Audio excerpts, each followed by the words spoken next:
Good afternoon, everyone. Thank you very much for coming for this, what is now regular press conference on the situation regarding novel coronavirus. Welcome to all journalists online. We hope that today the connection will be much better than what we had yesterday, and we will take maybe a few more questions from journalists online today. Welcome to everyone watching us online. As always, we will have an audio file available immediately after. For those here, just to remind you one more time that we will have to leave this room immediately after the press conference, and we hope to finish the press conference by 1:45, because the room is needed for another meeting. And I will, with that, give immediately floor to the Director General, Dr. Tedros, and we have Dr. Maria, and we have Dr. Mike Ryan with us today. Dr. Tedros. Thank you, Tariq. Good afternoon once again, and thank you for joining us. First, the latest numbers of the outbreak. As of 6 a.m. Geneva time today, there were 28,060 confirmed cases in China and 564 deaths. Outside China, there are 225 cases in 24 countries and 1 death. Yesterday, as you know, we launched our strategic preparedness and response plan, asking for $675 million to investing in stopping this outbreak. As I mentioned, the Bill and Melinda Gates Foundation has already made a generous contribution, and Japan has also made a contribution of $10 million today, and there are a lot of other signals of support. We expect more announcements in the coming days. We welcome support from all donors, big and small, because every dollar counts. We are also mobilizing the full power of the UN system.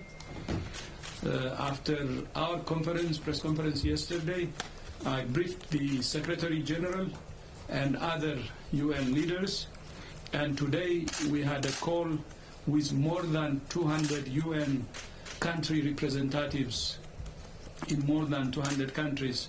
This follows yesterday's call with WHO country representatives. It's hard to believe that just 2 months ago, this virus was unknown to us. We have already learned so much about it. We know its DNA. We know it can be transmitted from one person to other. We know that those most at risk are older people and those with underlying health conditions. Having the genetic sequence of the virus has enabled the rapid development of tests, and as I mentioned yesterday, we have shipped 250,000 tests to more than 70 labs around the world, and we're training lab workers to use them. But there is still a lot we don't know. We don't know the source of the outbreak. We don't know what its natural reservoir is, and we don't properly understand its transmissibility or severity. To defeat this outbreak, we need answers to all those questions. And there are tools we don't have. We have no vaccine to prevent infections and no therapeutics to treat them. To put it bluntly, we're shadow boxing. We need to bring this virus out into the light so we can attack it properly. That's why on February 11 and 12, we're convening a global research and innovation forum to identify research priorities and coordinate the international research effort to find therapeutics and vaccines. This will be a meeting of scientists from all over the world, including China, both in person and virtually. The aim is to fast-track the development of effective diagnostic tests, vaccines, and medicines. One of the key challenges is coordinating research funders to support key priorities.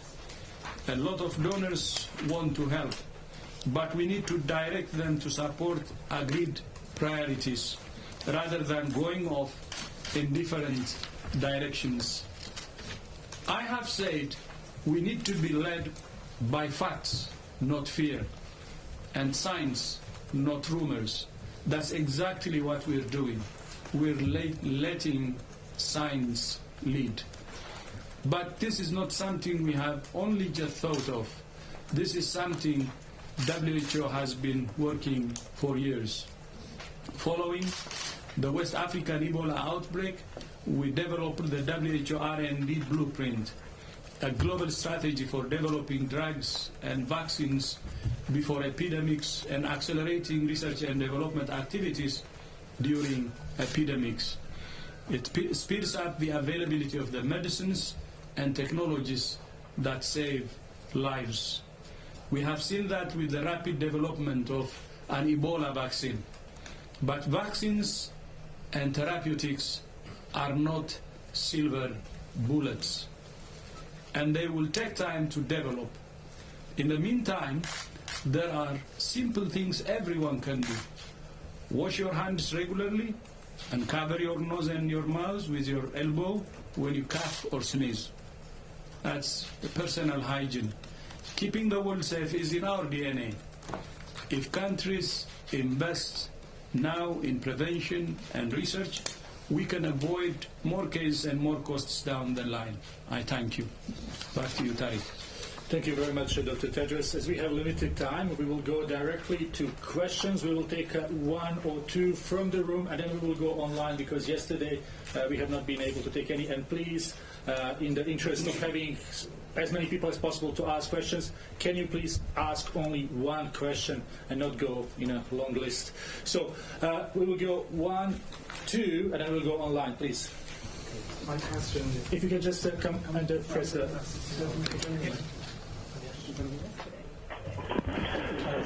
Thank you, Tariq, for Dr. Tedros, Shane from China Central Television. My question is, right now at this time of the day, I remember yesterday Dr. Mike said that the nurses and doctors in the front line are the real heroes. But now we also see some strikes in Hong Kong for the doctors here. They just refuse to do the job.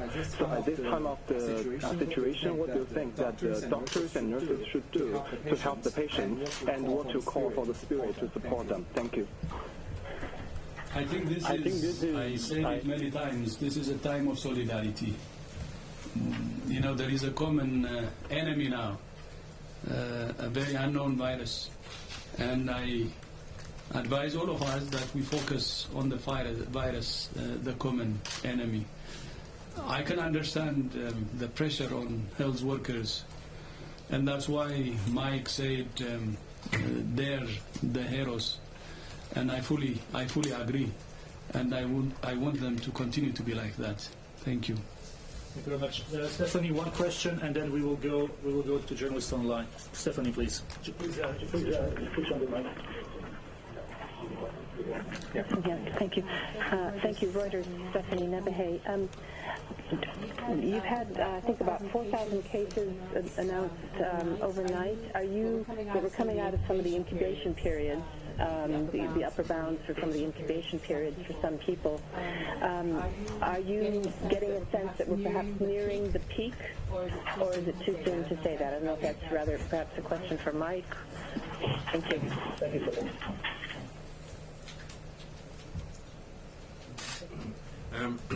No, I think it's right now too early to make predictions on numbers.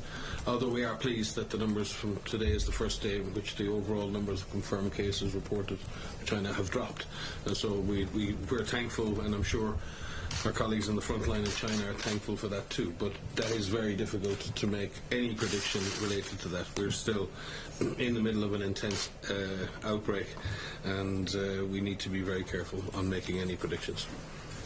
Sorry, can you just clarify what you mean by the overall number of cases reported drop? The new confirmed cases. When you're seeing this in graphs, it looks like the cumulative number looks like the daily numbers are rising, but the actual number reported today compared to the number reported yesterday is actually down on the day, and doesn't mean anything, but at least it's not going in the wrong direction. And equally, we've seen, and we've said this before, there has been that constant increase in cases in Hubei province, but we haven't seen that same acceleration in provinces outside Hubei, and equally we haven't seen that acceleration in Hong Kong and Macau, in Taiwanese people either. So I think again we're seeing a relatively stable situation outside Wuhan, Hubei, but as you said, Stephanie, and you are correct, there are cycles of transmission, and we may see those cases increase in the coming days. But at least for the moment, things are stable. But 4,000 or nearly 3,700 cases of coronavirus confirmed in a single day is nothing to celebrate. It's certainly still a great worry. Thank you very much. We will now go online, and please, one question per journalist. Let's try Nurit from NPR. Nurit, we didn't get to speak to you yesterday. Can you hear us now? Yes, I can hear you. Thanks. I appreciate it. I wanted to ask you about Wuhan Dr. Li Wenyang. He's one of the doctors who first reported concerns about the coronavirus cases back in early January, and who was reportedly arrested by police for spreading rumors. There's a report now that he contracted coronavirus himself, and he has now died. Do you have any comment about this? Thank you, Nurit, for this question.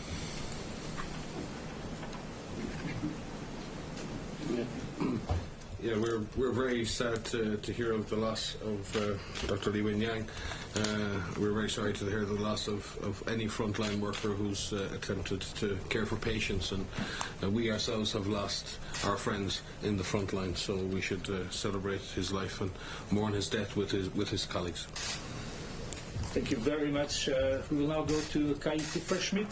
Kai, can you hear us?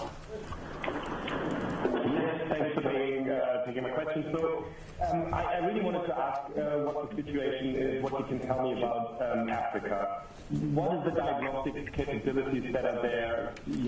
How are things being tested, and what are you doing to make sure that if it is introduced, the virus, that there will be, that there is the capacity to deal with it? Thank you, Kai, for the question. So I'll take that question. So thanks for that. So we have a global laboratory network that is meeting multiple times per week to discuss how we can improve and increase diagnostic capacity. There are referral labs that have been identified across the globe where samples can be shipped to support countries that don't currently have the capacity. Secondly, we are working to increase national capacity, and we're building upon the influenza labs that exist globally. And thirdly, we are trying to procure and identify tests that can be shipped, and as the Director General said, more than 250,000 tests were shipped this week.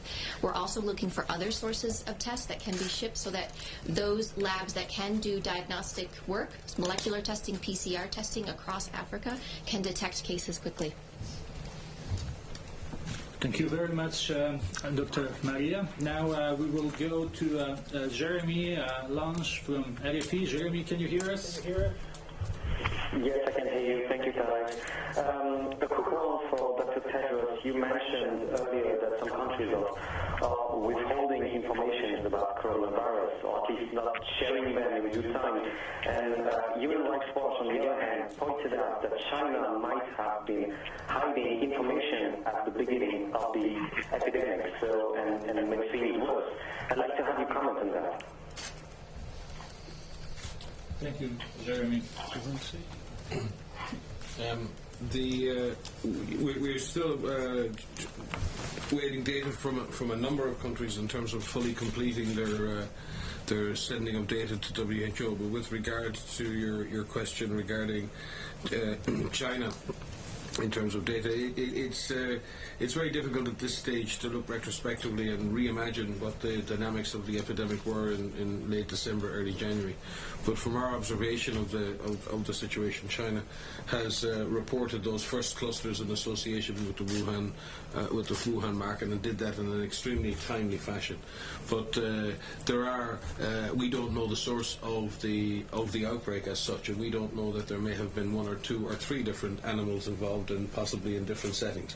What we do know is that the Chinese authorities had a special surveillance system in place for picking up unusual pneumonias. That system was active in Wuhan, and as soon as that system activated with a cluster of unusual pneumonia cases, they were reported immediately to WHO, and subsequent laboratory investigations were undertaken. There's a difference between what may be happening at a community level and what the public health system can detect and respond and report. And from our perspective, the public health authorities in China, as soon as they detected an unusual signal, you can imagine here in China, it's winter, it's the flu season. People with pneumonia, it isn't an unusual thing. 2 people or 3 people, there are millions of people living in Wuhan. So picking out a signal of an unusual event that may be associated with a particular place is not an easy thing to do. It's very easy to look back in retrospect, and it's very easy to assign some kind of easy process that should have been carried out. It is not that easy. The signal was picked up from a very large signal of winter disease and winter pneumonia, and that was reported to us immediately by public health authorities, and for that we're very grateful. And maybe we see it in other words. As you know, China is the most connected country with the rest of the world. Cases would have made it to other countries if there was a serious hiding in China. Because China may be able to hide what's happening inside, but cannot hide the number of cases in other countries. And as you may remember, when we had cases in China, there was no cases in the rest of the world. And when the number of cases was increasing in China, even when we declared peak, the number of cases elsewhere was not more than 100. Even as we speak, we have outside China 225 cases, while in China we have more than 28,000. So it's very difficult, given the facts, to say that China was hiding, because many Chinese travel, and many cases would have made it if there was a delay. So that's how we understand it. But as I said yesterday, for anyone who wants to know what happened from the start to the end, we will have the after radio action that we will do with China to learn from what happened from the start to the end, and learn from it, and then prevent any problems in the future. Thank you very much, Dr. Ryan and Dr. Tedros. We go now to Betsy from Wall Street Journal. Betsy, can you hear us? Yes, thank you, Tarek. I have a question for Mike based on some comments from yesterday. Mike, you mentioned that you are doing assessments of public health measures, I guess such as quarantine, taken by countries around the world. I wondered if you could talk about that a little bit more. What are you assessing, and what you plan to do with these assessments? Yes, thanks for the question. The assessment is almost complete. Under the IHR, where WHO has issued temporary recommendations, where countries have exceeded or appear to have exceeded those recommendations, we are bound by the IHR to seek information from that member state regarding the rationale they've used for exceeding the measures as advised in the IHR. The IHR does not deny or prevent. It doesn't prevent a country from taking measures, but what it does is it requires the countries to justify the risk assessment and the value of the public health measures from their perspective. And this is a very important balance, because it's very easy to make, very difficult to make a law that can, an international law that can predict every eventuality and every particular circumstance that might occur. So all risk assessment in public health, in some senses, is local. It is depending on the local situation, the local dynamics, the local capacities. Because in some circumstances, countries may feel they don't have the capacity to take one measure, but they do have a capacity to take another measure. So it's like having tools in a toolkit. Sometimes you have a limited toolkit and you have to use it in a certain way. So we have to respect the fact that countries have to make certain decisions based on their circumstances, based on the threat that they perceive, and very often sometimes based on community perceptions. The cultural perception of fear for contagion is very different all over the world, and governments have to respond also to community expectations and perceptions around protection of their health. So governments are in a very difficult position. They have a very fine balance to strike, and what we try to do is make that decision transparent, and we share that justification with all of the other member states. So at least other member states see what that justification is. So that's the process we're completing at the moment. Thank you very much. One more question from online, and we are then back in the room. Anne Gallen from Telegraph. Anne, can you hear us? Oh, hello. Yes, thanks so much for taking my question. You said one of the things that you weren't sure about was the severity of the disease. And I just wondered now, with all the case reports coming through, whether you have at least other sort of beginnings of an idea of how severe the disease is. I just wondered whether, people really do need to be in hospital, or whether that's just a kind of, a precautionary measure, or whether the disease is more severe than other sort of similar pneumonia-type illnesses. Thank you. What we're seeing from the reports on severity, so as you know, the big things that we're looking at are severity and transmission. And with regards to severity, we have a clinical network that we've pulled together that meets multiple times per week. We have clinicians that are actually treating patients across the globe, and they are sharing their experiences of dealing with these patients. And what we're seeing, what we're hearing from these reports is that there is the full spectrum of disease. You have mild cases, which look like the common cold, which have some respiratory symptoms, sore throat, runny nose, fever, all the way through pneumonia, and there can be varying levels of severity of pneumonia all the way through multi-organ failure and death. So it is that full spectrum of disease. What is important is to determine which proportion of those infected fall in that spectrum of disease. We know that their underlying conditions and advanced age make an individual more at risk for developing severe disease and death. Individuals who are over 60 years old have a higher risk of death. Individuals with underlying conditions like diabetes, like hypertension, unfortunately these are common comorbidities that we see are risk factors for respiratory pathogens, including this novel pathogen. The clinical network is having very detailed discussions around the progression of disease. They're having detailed discussions about what are the certain types of characteristics of these individuals, looking at pregnant women, if pregnant women are infected. And so more will come from these teleconferences, and we will share more as we learn more. Thank you very much. We go back to the room for a few questions here. We had one question here, then Elaine.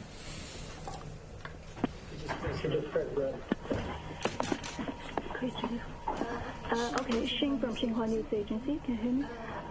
Dr. Tedros, since January 23rd, the population of Wuhan has been confined in their city for almost 15 days now. So we have to say they sacrifice a lot for the prevention of spreading the virus. Is there anything right now that you want to say, any messages that you want to send to them at this difficult time for them? Thank you.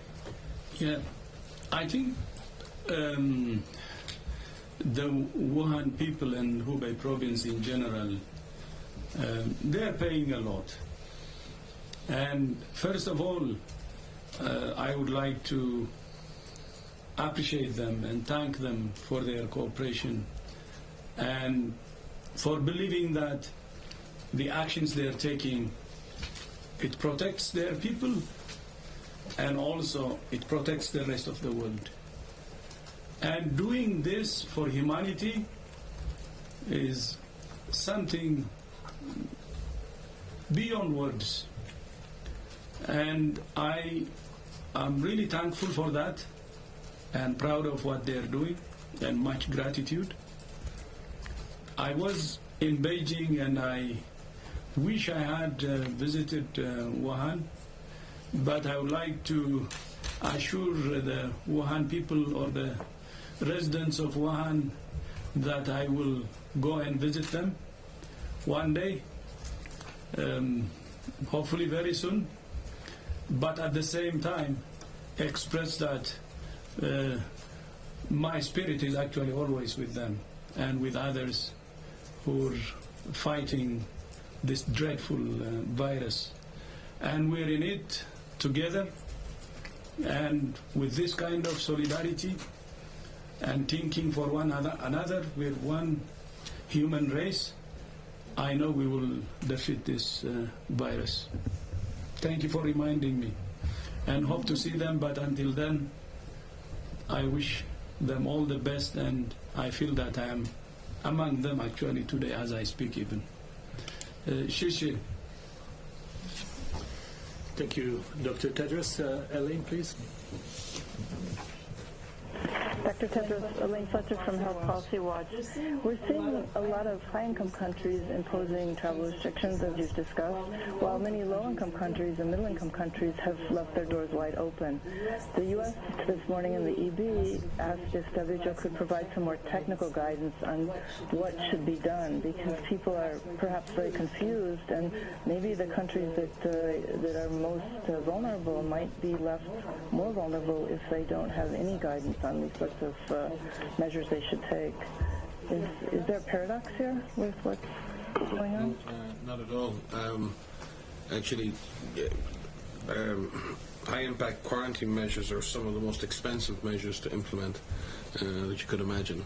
And low-income countries have choices to make. And frankly, we've always believed that the real point of entry of a virus to a country is very often in a poorly equipped emergency room, in a doctor's clinic where there's no awareness of the disease, and not necessarily in points of quarantine or points of entry. We do support entry screening and other measures as a part of a comprehensive package, but what we absolutely have to avoid in this case is disease arriving in an unprotected health facility with untrained, unaware workers, and having an amplification of disease in a clinical setting. We've seen what's happened with other diseases that do that, be it Lassa or Ebola, in clinical settings in countries with weak health systems. We know the damage that a virus like this can do in that setting. So we are focusing on supporting countries with weaker health systems to strengthen the key, most important elements of their system: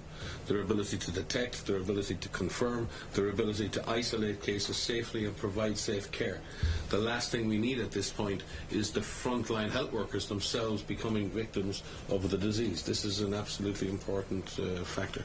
So again, where countries have more resources, they can put in place much more comprehensive measures, and you can argue what the cost efficiency of that is, and you can argue many things. What we want to do is be sure to extract the value from every dollar that's invested through and with developing countries in particular, that we ensure we get the best value for that investment. And yes, we are looking, as we speak, at a systematic review of quarantine measures historically, and trying to give countries more advice and give them more information as how to make those trade-offs and what is the value for money of quarantine measures and the historical costs of doing that. So we'll continue to push that information to our member states, but we don't believe there's a paradox in that approach. Thank you very much. Let's go now back to our journalist online. Can we try, Chris, please, to get Helen Bransell? Hi, yes, thanks very much. Can you hear me? Yes. Helen, go ahead. Helen, go ahead. Okay, thank you very much. I wanted to find out more, if I could, about mild cases. Is the picture coming into focus at all about whether mild cases are transmitting, and what potential they have to drive this outbreak outside of China? Thanks, Helen. So yes, I mean we're learning. There are some studies that need to be conducted, and these are virus shedding studies, and we need to look at mild individuals all the way through severe individuals, and that systematic data collection and sampling of mild cases as well as severe cases is something that's really urgently required for us to get a clear handle on this and to quantify the amount of shedding that is happening from mild individuals to severe individuals. We do know that mild individuals shed virus. We know that severe individuals shed virus. Which proportion of those that drive this outbreak, it needs to come into more clear focus. We know that the more symptoms you have, that you are more likely to transmit. This is a respiratory pathogen, and so transmission is through droplets, through close contact with droplets. But we do know that individuals that are mild also have respiratory samples. So this data is something that is urgently needed, and we advocate for countries all over the world, if you have cases, to collect this type of information from your cases so that we can quantify this. We're also expanding collaboration, and again, the DG mentioned that the R&D work that's rolling out as we speak is based on years of investment in the R&D blueprint platform and with our partners. Well, this work on coronavirus is built on 70 years experience in influenza surveillance.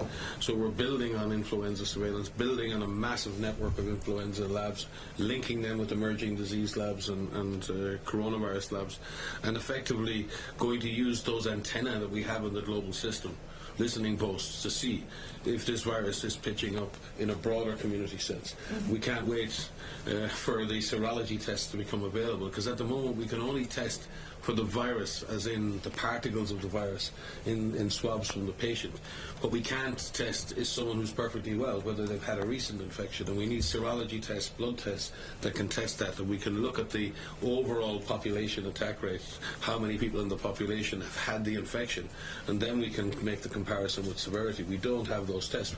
We've hardly known this virus for a month. It's incredible that we have PCR tests. It's incredible that we're able to diagnose it, but we need the serology tests to be able to do the broader population-based study. So there's still much to be learned. But we have, as I said, a lot of capacity out there. We need to put all of that capacity to use to learn more about the actual impact of this disease at community level.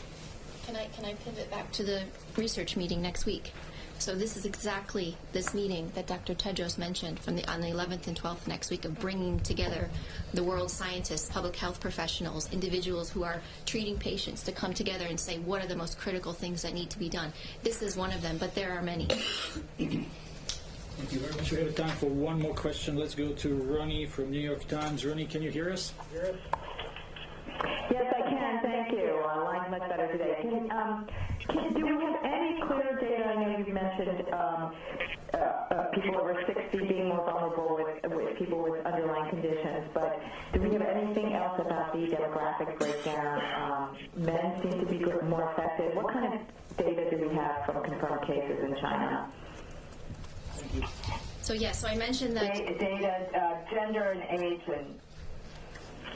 So we have some data from Chinese authorities around age that I mentioned, the older ages. We have seen a breakdown of advanced age, and it appears even over 80 is the highest risk factor. That increasing age increases the risk for death. Thank you very much. So I think we will have to stop here, and again, apologies that we are changing the rooms. This is because of executive board. Hopefully, as of next week, we will have a permanent place for us. We will see them tomorrow. But we will see them tomorrow, for sure. For those who didn't have the time to ask questions today, then you will have an opportunity tomorrow. Thanks to everyone who was watching us on our Twitter and Facebook account, to all journalists online, and see you again tomorrow. Thank you very much, everyone. See you tomorrow. And the best. And thank you so much for joining.